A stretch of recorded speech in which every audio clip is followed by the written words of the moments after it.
Hi, this is Clint Steele, and I am going to talk to you today about how you can compare two operations from the perspective of their success rate. Now, just to give you a bit of background, I first had to deal with something like this when we had a manufacturing process that was used on a line that was producing some pumps, and we had leaking in the casing. And it was actually quite a high failure rate at the time, and we experimented with different ways of fixing the casing into place. It basically got down to the interactions of materials and friction when fixtures were being tightened up. And when we set up the new system, we quickly tested it, and it seemed to have a pretty good success rate. But people were asking the question, how many do we need to run before we know we've actually got something that's actually better? And so I reframed the problem as one as saying, well, given what we know so far, what would the distribution be for the failure rate? And I'm going to take you through the process that I used and that you can use to deal with the same sort of issues if you ever encounter them in the future. So the first thing to consider is this formula here, which you probably or potentially know as the binomial formula. And this gives you the probability of having n events in a sample size of large n given a failure rate of rho.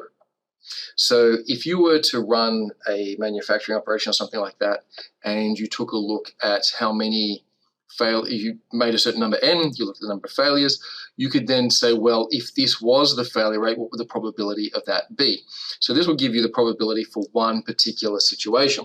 What you actually want, though, is the distribution for all of them. Now, you could plot rho along the bottom of your of a graph and calculate all different p's, and you'd have a graph there, and that'd be quite insightful because it'd tell you which failure rates were the ones that were most likely given lowercase n and uppercase n.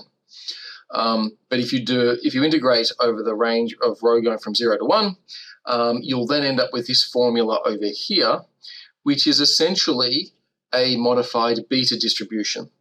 The only difference is that in this instance, alpha becomes the lowercase n plus 1, beta becomes the uppercase n minus lowercase n plus 1.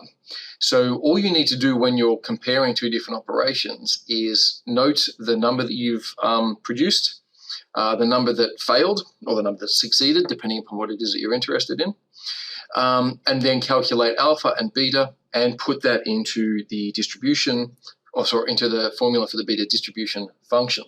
Now, the good thing about Excel, and that's why I'm showing you this case in Excel, we just click on here, you'll see that there is a beta distribution function in Excel. Obviously, there are many other applications you can use to do this. I'm just using Excel because pretty much everybody's got it.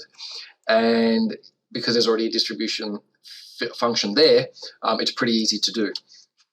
So let's take a look at the numbers that I had from that case I was talking about. So originally, on record, we'd made about 4,822, so a bit under 5,000.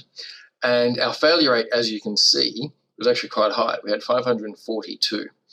And from that, I can calculate alpha and beta for the first case. And then after we made some changes to the manufacturing operation, we produced 51.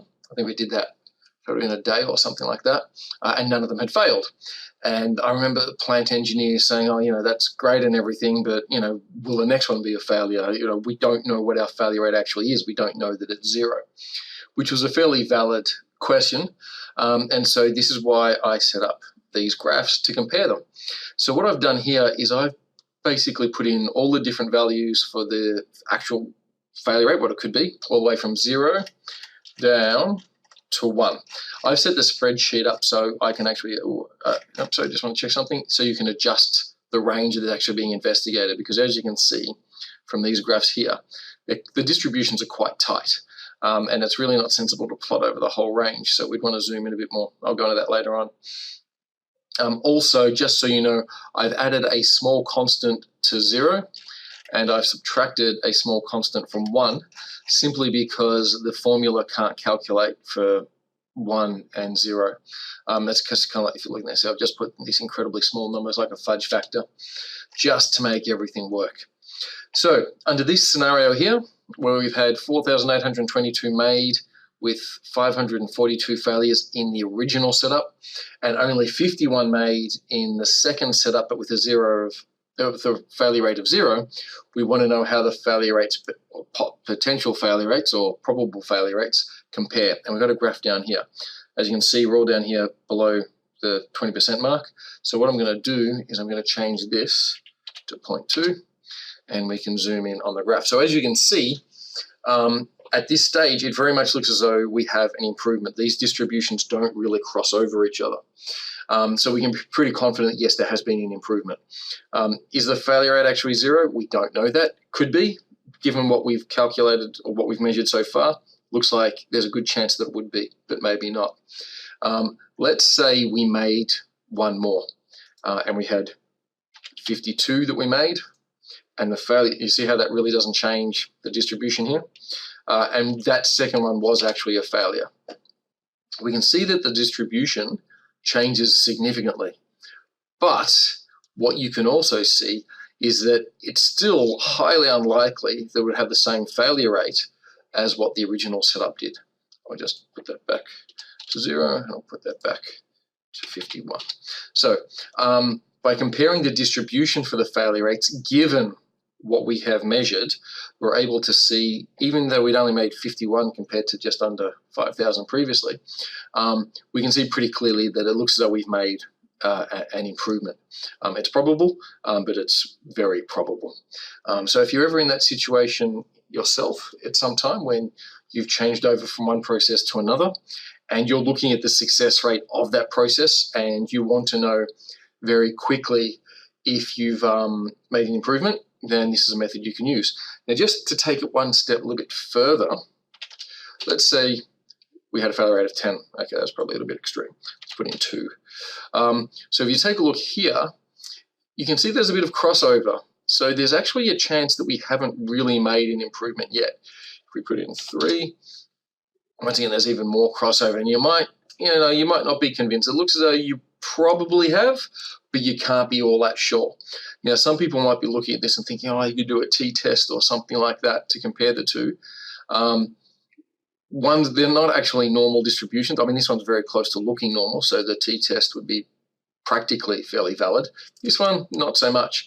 However, you can always use a visual inspection. And if you just look at this situation, you can see that most of this is outside, so it's probably an improvement, but there's a chance that it's not. I mean, ultimately, as engineers, or anybody working in manufacturing, you have to make a judgment yourself at some stage. If you got results like this, you'd be very confident. If your results were like what I was showing just before, then you might need to, like I said, make a judgment. So I don't want you thinking this is a guaranteed fail-safe approach. It's not a silver bullet or anything like that, but it certainly gives you a lot more insight than what you would have if you're looking just at these 4 numbers up here. Because always be playing on your mind. You know, if we make another 51, will it be 0 or will it be something else? You know, you'd almost think that you have to make just as many as you did in the first case to make an accurate comparison. Whereas if you break it down into a probabilistic problem, then you got a lot more insight. So I hope that helped. And by all means, use this yourself in the future. See you later.